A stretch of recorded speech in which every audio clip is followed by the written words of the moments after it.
유튜브 채널을 운영하는 A씨는 지난해 10월 방송 채널을 개설한 뒤 100명이 넘는 마약 사범을 붙잡아 경찰에 넘기고 검거 과정을 중개했습니다.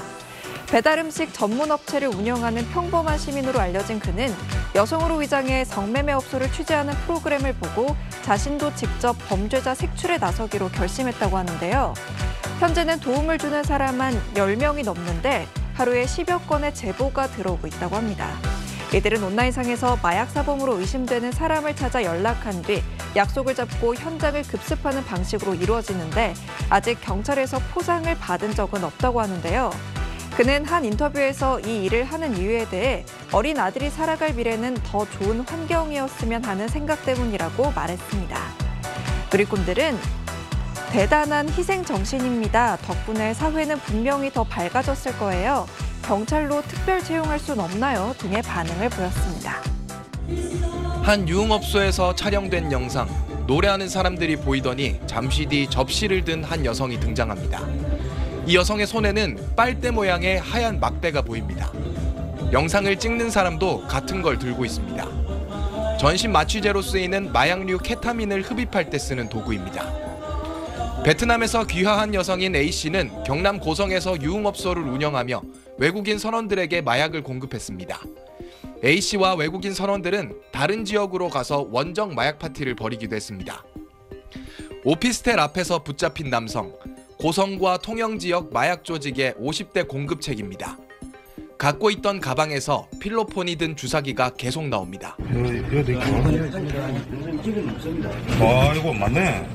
경찰 조사 결과 마약 조직에 가담한 사람들 대부분이 선원 출신이거나 현재 선원으로 일하는 사람들이었습니다. 통영해경은 이번 특별단속을 통해 마약 사범 10명을 구속하고 42명을 불구속 입건했습니다. 기본적으로 해상으로 이제 유통이 많이 되고 있고 옆에 있는 선원들 중에 그다음에 아는 사람들 중에 전력자들이 있습니다. 그러니까 그 전력자들을 통해서 통상적으로 이제 접촉이 되는 경우가 많고 해경은 바다에서 선박들을 통해 마약이 지속적으로 유입되고 있는 것으로 보고 수사를 확대하고 있습니다. KNN 황보람입니다.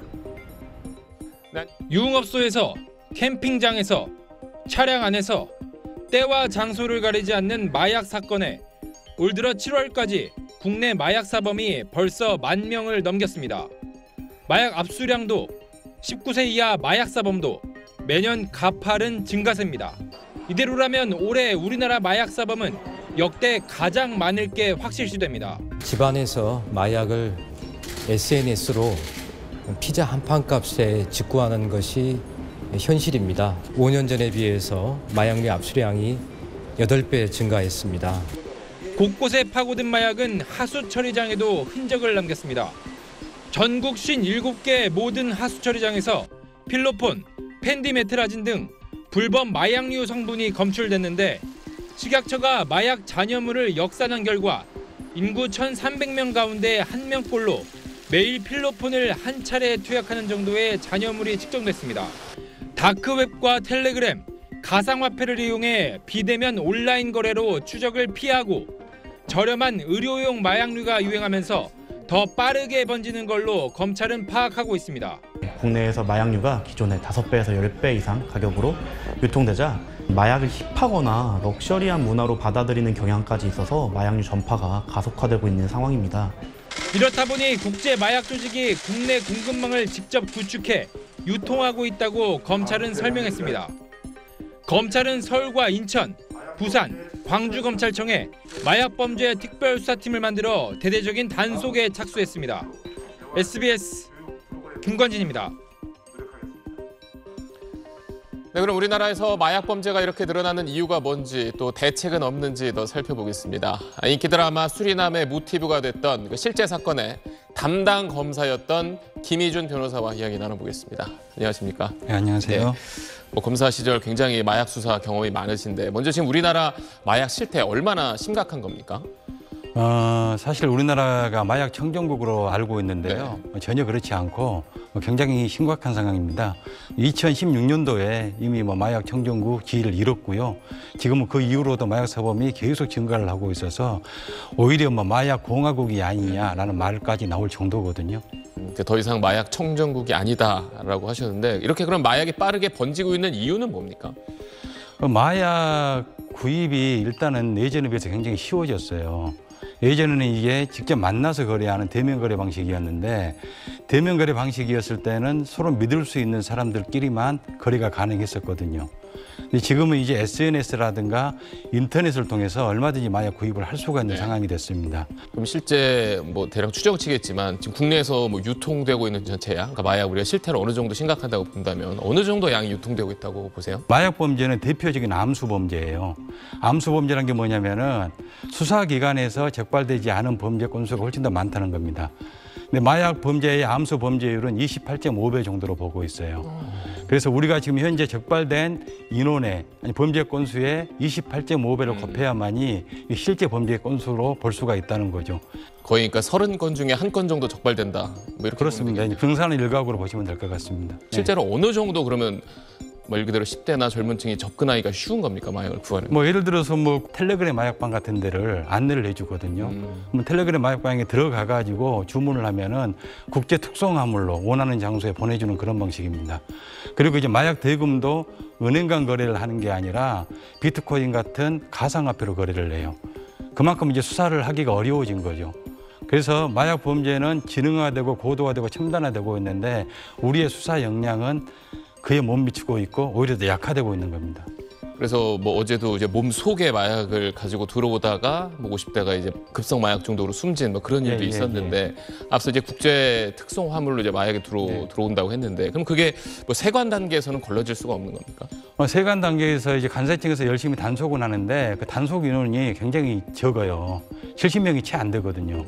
근데 전국에 있는 공항 항만이 얼마나 많습니까? 그래서 세관에서 열심히 적발을 하는데 지금 적발되는 것은 그야말로 빙산의 일가 아주 전체 마약, 전체 그 특성화물 중에서 극소수만 적발이 되고 있는 것으로 보여지고 있습니다. 이제 마지막으로 사실 이제 마약 범죄 수사를 워낙 많이 하셨으니까 마약이 얼마나 위험한지 얼마나 끊기 힘든 건지 누구보다 잘 아실 것 같은데 그 말씀 끝으로 한마디 좀 해주시죠. 마약에 처음에 손을 대는 것의 그 동기를 보면은 대부분 호기심이에요. 호기심인데 그 호기심이 뭐냐면은 마약을 내가 한번 투약을 해도 나는 얼마든지 끊을 수 있다는 그럴 땐 자만심에서 비롯되거든요. 하지만 마약이라는 것은 한번 손을 대면은 절대 끊을 수 없기 때문에 마약이거든요. 그래서 그 누구라도 그런 허황된 자신감이나 자만심에 의해서 마약에 손을 대서는 안 되고요. 애당초 멀리 해야 되고 마약의 위험성에 대해서 깊이 주지를 하고 조심을 해야 됩니다. 네, 알겠습니다. 지금까지 김희준 변호사 이야기 나눠봤습니다. 고맙습니다. 한겨울 맨발로 차도와 인도를 오가는 남성. 경찰의 제지에도 정신을 차리지 못하더니 결국 주저앉습니다. 대리운전과 일용직 근로를 하는 50대가 투약한 건 지인에게 구매한 필로폰이었습니다. 순찰차 석대에 에워싸인 승용차가 앞뒤로 움직이며 탈출하려 애씁니다. 경찰이 총을 쏘며 저지에 나서지만 아랑곳 않고 앞을 가로막은 순찰차를 밀어버립니다. 사실혼 관계의 남녀가 필로폰을 투약한 뒤 환각 상태로 시청 청사에서 벌인 추격전입니다. 캠핑장에서 우통을 벗은 채 돌아다니고 차 사고까지 일으킨 20대 3명이 투약한 마약은 환각 효과가 필로폰의 300배에 달하는 LSD. 인터넷으로 손쉽게 구입한 걸로 알려졌습니다. 국내 마약류 사범은 2012년 9,200여 명에서 2020년 18,000여 명으로 9년 만에 2배나 늘었습니다. 직업별로는 학생과 회사원이 최근 5년간 각 5배와 2배 가까이 늘었고 10대부터 30대까지가 전체의 60%를 차지해 젊은 층의 마약류 범죄가 심각한 걸로 나타나고 있습니다. 텔레그램 같은 인터넷이나 국제우편 등 유통 경로가 다양해지면서 과거 조직폭력배나 연예인 사이 한정됐던 마약류의 유통이 일반에까지 퍼진 겁니다. 그 사법 처리에 대해서 별로 이렇게 겁을 내지 않으면 앞으로 이런 종류의 그 범죄는 확산이 될 수밖에 없는 그런. 단속의 눈을 피해 생활 깊숙이 침투한 마약류 범죄. 마약 청정국이 마약 공화국으로 전락하는 것 아닌지 우려의 목소리가 높아지고 있습니다. UBC 뉴스 배윤주입니다.